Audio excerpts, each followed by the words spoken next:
A continuación, conectémonos.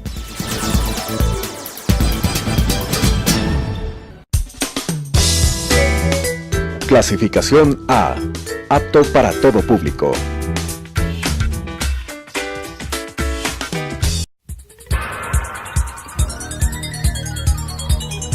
Las opiniones vertidas en este espacio por la producción y dirección del programa son de exclusiva responsabilidad de sus autores y de quienes intervienen en ellos.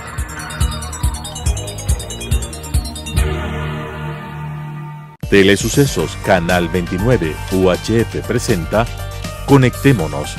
El presente no es producto del azar. Hay múltiples hilos conductores que nos explican y contextualizan el proceso del desarrollo humano. Sigamos esas pistas y tengamos una mejor comprensión de los cómo y los porqués de nuestras realidades, con la conducción de Alan Cathay. Conectémonos. Conectémonos va a tratar hoy día un tema que ha cobrado actualidad sin haber dejado nunca de tenerla.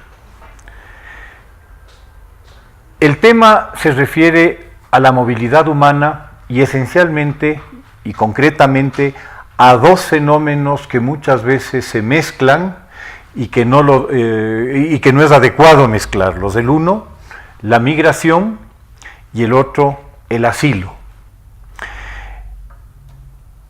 Hemos visto que como especie tenemos un chip, un ADN, que nos impulsa a movernos permanentemente, a ir de un sitio a otro, y desde hace por lo menos 2 millones de años, algunos antecesores nuestros empezaron una caminata allá en el este de África, que los fue llevando por todo el planeta.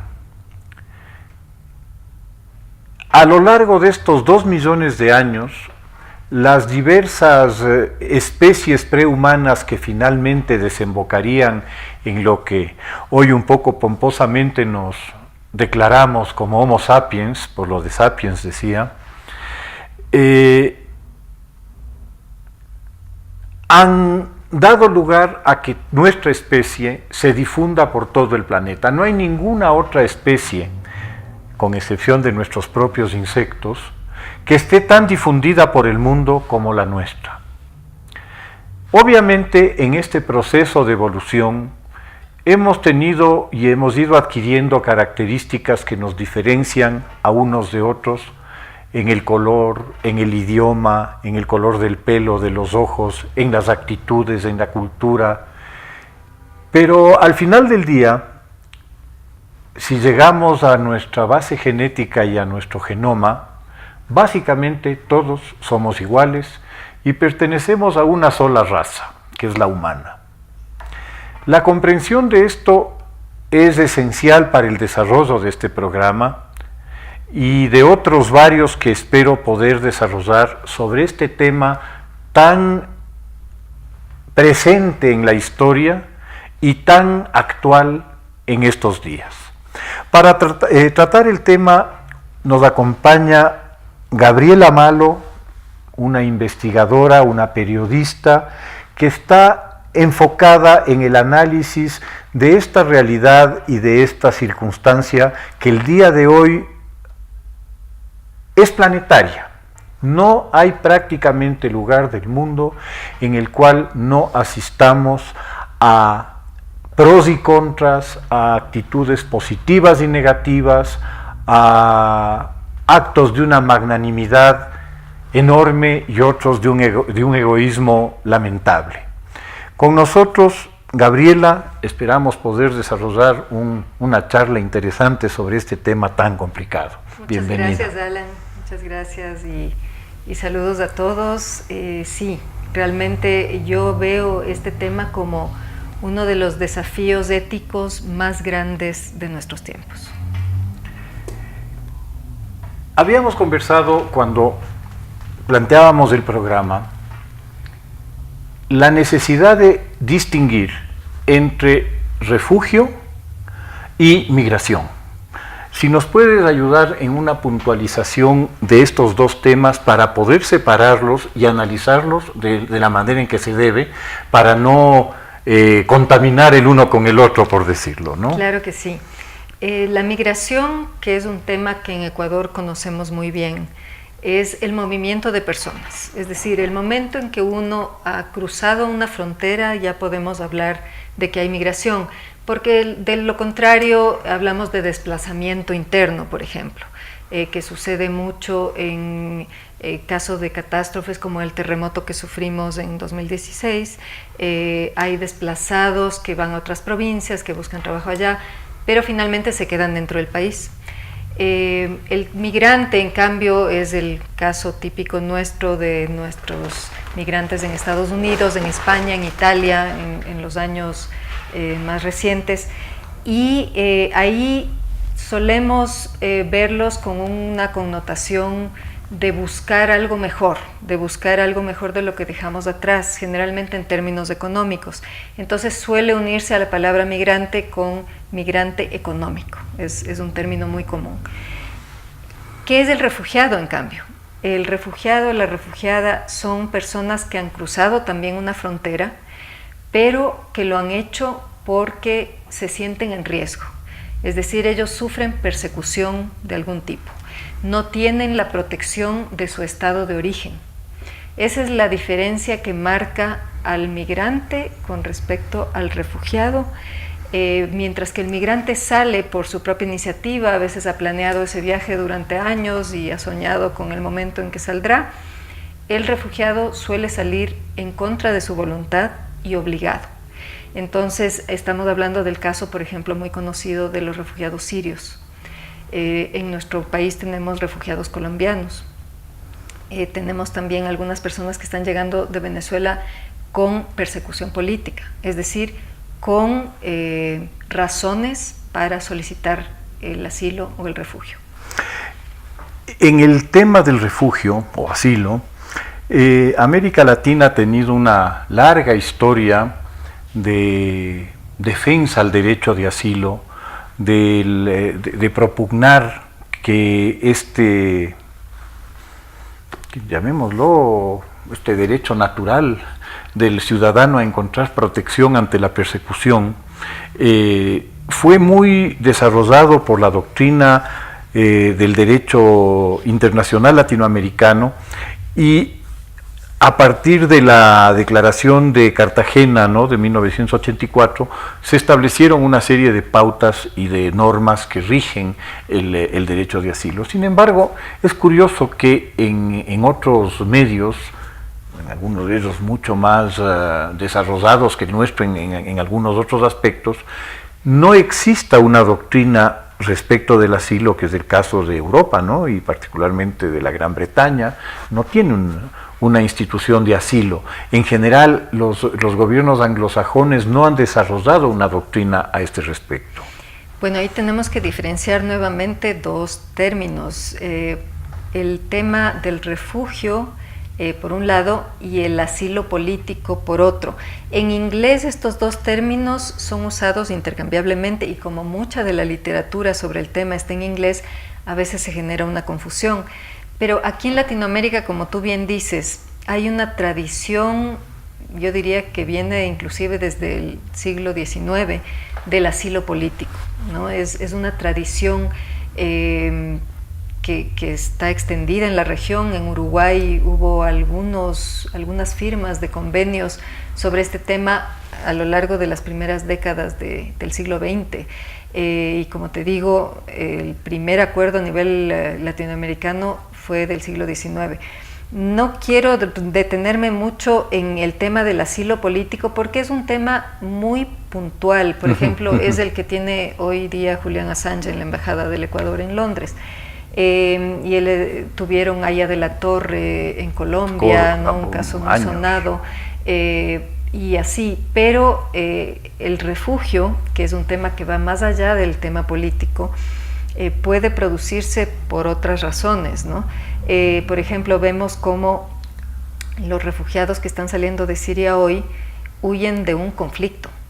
Hay una convención sobre el tema de refugio que fue firmada en Ginebra en 1951, que es la convención más amplia, más conocida, más firmada sobre este tema, pero hay iniciativas también regionales. Hubo una convención en África en el 69 en la cual se amplió un poco más la definición de refugiado, y más allá de la persecución se incluían temas del contexto del país, cuando es un contexto de violencia, de conflicto, de violación de derechos. Esta doctrina africana del 69 pues es muy similar a la que fue adoptada en los países latinoamericanos en Cartagena. La Declaración de Cartagena en el 84 también amplía la definición de refugiado, y vemos cómo, por ejemplo, en zonas de Colombia donde hay mucha violencia, no necesariamente ligada a una guerra declarada, ¿no es cierto?, sino conflictos entre grupos armados como pueden ser los Águilas Negras, ¿no?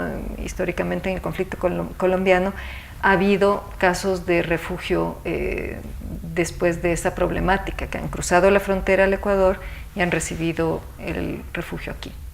Bien, con esta aclaración y con esta delimitación de los ámbitos en los que vamos a conversar, me parecería muy interesante analizar la situación de refugio, porque ya tenemos claro el tema, en relación a los conflictos que hemos observado particularmente en Oriente Medio, en el norte de África, en ciertas regiones del Asia, llamémoslo del Asia Media, concretamente Afganistán, y que se han originado en graves conflictos, en graves enfrentamientos que obviamente han provocado una enorme cantidad de víctimas. Estoy pensando en el caso sirio, hablamos de 400.000 muertos, hablamos probablemente de 8 millones de refugiados, una buena parte de los cuales han sido desplazados internos, y otros que están en Líbano, que están en Jordania, que están en otros países de la región, Turquía, y obviamente aquellos que llegaron a Europa. Me interesa mucho analizar el tema de cómo afecta la salida de estos refugiados al país, no de donde llegan, sino al país de donde salen. No sé si pudiéramos un poco explorar esta situación. Claro, es un desangre, ¿no? Es un desangre de un país, de la gente que se ve obligada a salir, pero que es una riqueza, es quizá la riqueza más grande que puede tener un país, su recurso humano, un recurso humano formado, en el cual se ha invertido años de educación primaria, secundaria, universitaria, inclusive años de experiencia profesional, y que se ve obligado a salir. Y claro, esa riqueza que va llevando, ese bagaje de educación, ese bagaje inclusive cultural, lo va a entregar en otro lugar, lo va a entregar en el lugar que abra las puertas y le acoja, y ese país receptor, en cambio, sale ganando con esa riqueza que trae el refugiado. Esta es una discusión muy interesante que ha sido últimamente tomada desde, por ejemplo, la Organización Internacional del Trabajo, la OCDE mismo, ¿no? La organización que reúne a los países ya más desarrollados, porque se ha medido muchas veces el impacto económico que tienen los migrantes en los países a los que llegan, pero pocas veces se ha medido el impacto que tienen los refugiados a los países. Es decir, siempre se los ve en términos de personas que vienen huyendo, que no es una migración planeada, y que quizá tienen algún costo, ¿no es cierto?, sobre todo al inicio, antes de que puedan ya instalarse y trabajar. Pero luego hay un pago de impuestos, hay un aporte en tecnología, en conocimientos, en trabajo, que esos refugiados hacen al país que los recibe. Entonces se han hecho ya últimamente estudios en este sentido, y lo que se recomienda es a los países receptores, tanto de migrantes como de refugiados, tanto en el norte como en el sur, que tengan políticas para guiar estos flujos humanos, esta riqueza que llega, hacia los sectores que quieran desarrollar. Es decir, qué sé yo, Alemania que tuvo su reunificación, que pues tenía que desarrollar grandemente la mitad del país que estaba en otro nivel y que necesita personas, ¿no? Necesita recurso humano más allá del que tiene. Entonces puede tranquilamente decir, bueno, tenemos esta cantidad de empleos en estas zonas y en estas áreas tecnológicas, científicas, etcétera, que queremos desarrollar. ¿Ustedes qué nos ofrecen? Y entonces va haciendo el match, ¿no? Va uniendo la necesidad con la oferta y va generando una dinámica gana-gana, sí, ¿no? De gana-gana, exactamente. Sí, justamente a mí me llamó siempre mucho la atención esta generosidad, esta voluntad de apoyo que la canciller Merkel tuvo hacia los refugiados sirios particularmente, a quienes, a diferencia de buena parte del resto de Europa, ella abrió las puertas, ¿no? Y conversábamos con algunas personas sobre este tema y alguien hacía una observación que me pareció muy sagaz. La observación fue claro. Alemania, como buena parte del resto de Europa, están mostrando desde hace algunos años crecimientos demográficos negativos. Y esos crecimientos demográficos negativos implican riesgos futuros bastante graves para los sistemas de seguridad social, la pirámide de seguridad social que cada vez se va volviendo menos pirámide y más cuadrado, ¿no? Claro. Entonces, como que esa necesidad de llenar las vacantes que se van produciendo por el decrecimiento interno de la población y por la no renovación de esa población, un poco habrían sido una de las causas que motivaron a la señora Merkel y a Alemania a acoger a estos refugiados sirios, integrarlos a la economía alemana, porque claro, como tú mencionabas, quienes salen suelen ser las personas más audaces, más capaces, con mejores niveles de preparación, con mejores niveles de instrucción, y que saben que por esa capacidad que tienen van a poder desenvolverse bien en otros medios. Entonces, obviamente, la población que ella acogió fue una población de gran calidad en profesional, tanto en lo académico como en lo práctico. Llegaron médicos, llegaron ingenieros, llegaron informáticos, enfermeras, o sea, llegó gente muy capacitada y a esa gente, en esa gente Alemania no debió invertir un centavo en preparar. Claro, bueno, hay una pequeña inversión que sí hace Alemania y hacen los países nórdicos, por ejemplo, que también están inscritos en esta iniciativa de recibir refugiados, y es el idioma, porque generalmente están recibiendo personas que hablan otro idioma y a las que tienen que primero enseñarles el idioma. Entonces, esa inversión inicial en enseñar el idioma y a veces algún tema de formación técnica, qué sé yo, sobre la maquinaria que se va a usar o ya en el trabajo, esa inversión, según estudios que he leído en Suecia, se recupera en el primer año y ya sobrepasa la ganancia en mucho la inversión que se hizo en esa persona. ¿Y sabes de algún estudio? Porque también esto es sumamente interesante, pues, ¿no? ¿Qué le cuesta al país que pierde esa capacidad, esa inversión que ha realizado en educación, en formación?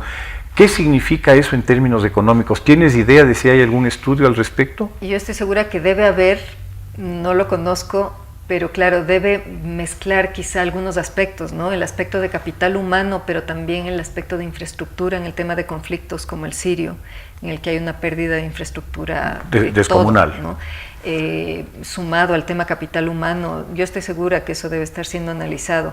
Eso en el caso de conflictos. En otros casos de éxodos por otras situaciones, ha habido éxodos por causas de sequía, por causas de hambruna, ¿no? Entonces, Debe haber, yo no los conozco, pero por supuesto es un desangre, como decíamos, ¿no? Es una pérdida absoluta. Y luego, bueno, hablando ya del refugio, hay en el tema de las soluciones que se plantean en el tiempo para la vida de los refugiados, hay 3 soluciones duraderas que se llaman, ¿no?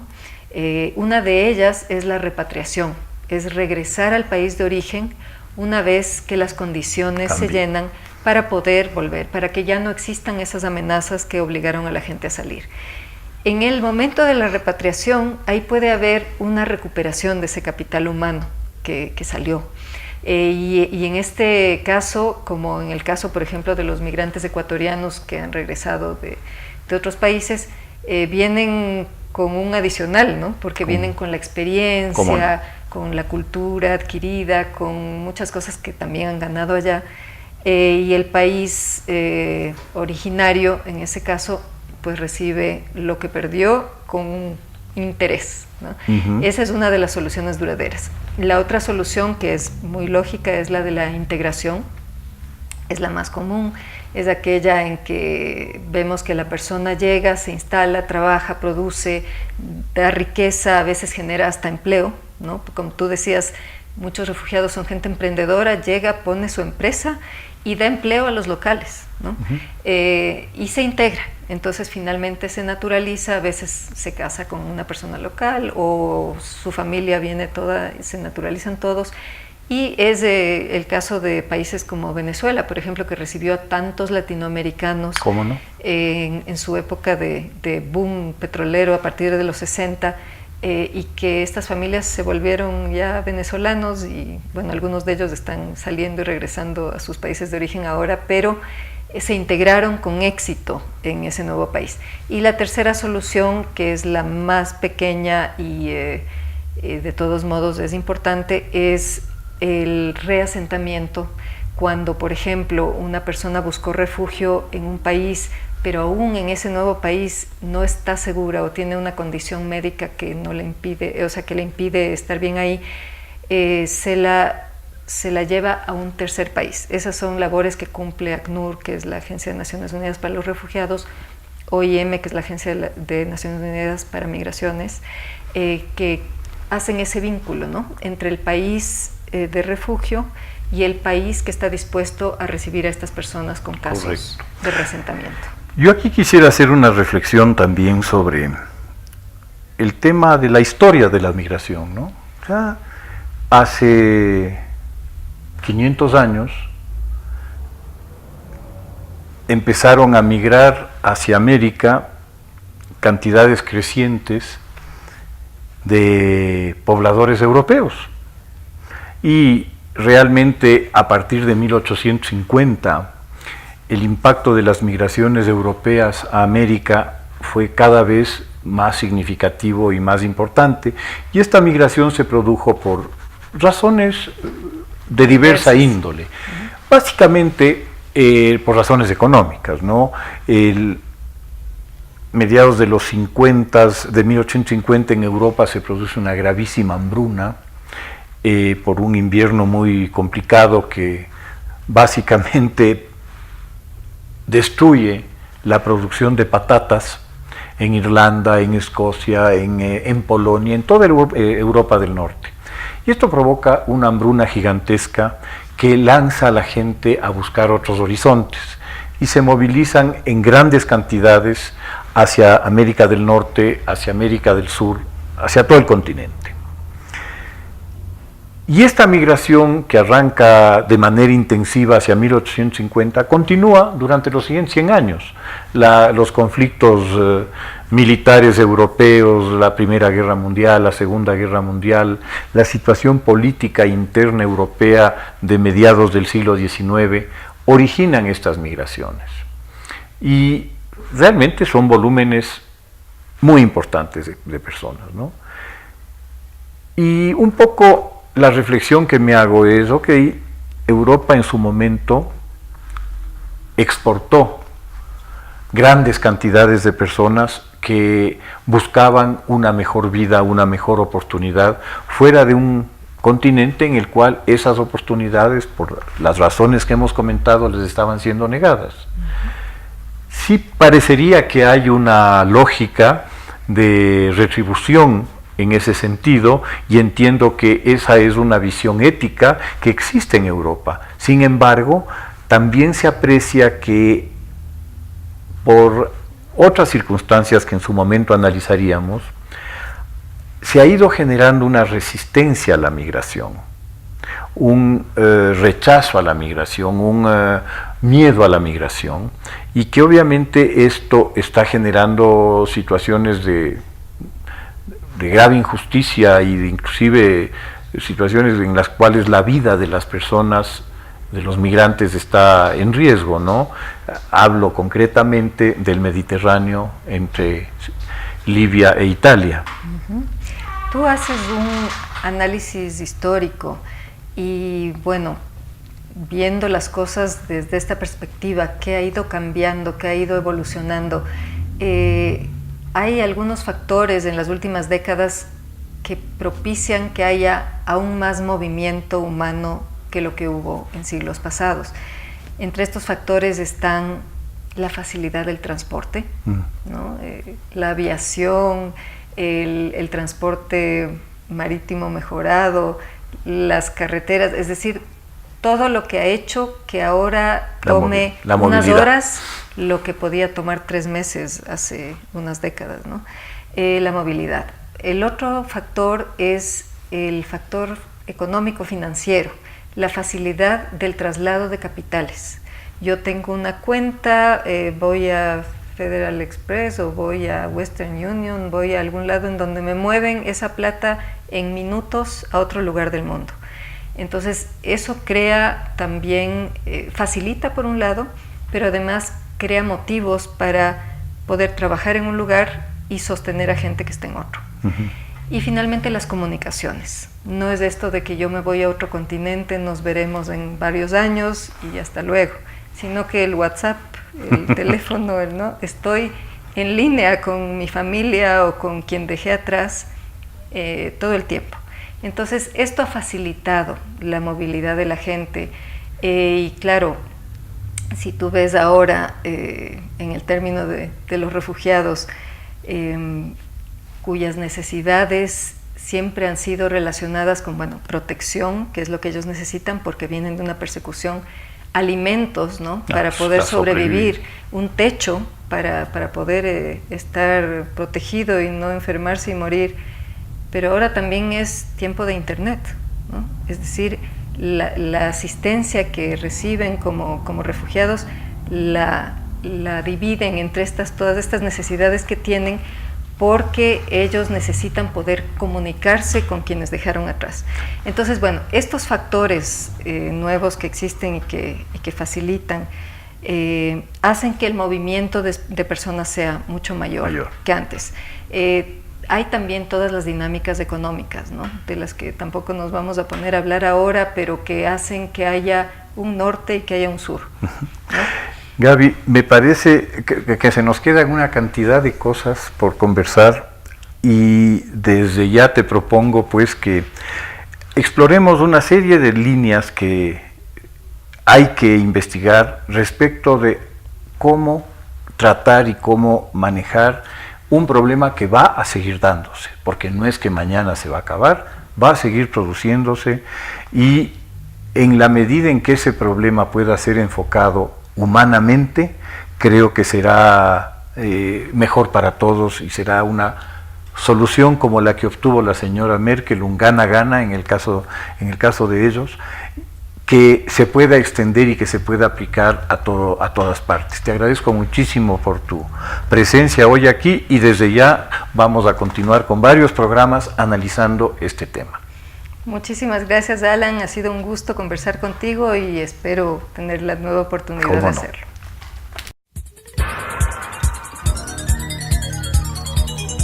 Las opiniones vertidas en este espacio por la producción y dirección del programa son de exclusiva responsabilidad de sus autores y de quienes intervienen en ellos.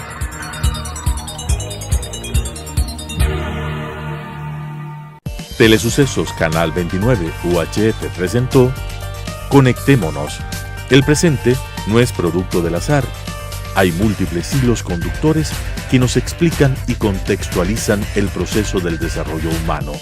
Sigamos esas pistas y tengamos una mejor comprensión de los cómo y los porqués de nuestras realidades, con la conducción de Alan Cathay. Conectémonos.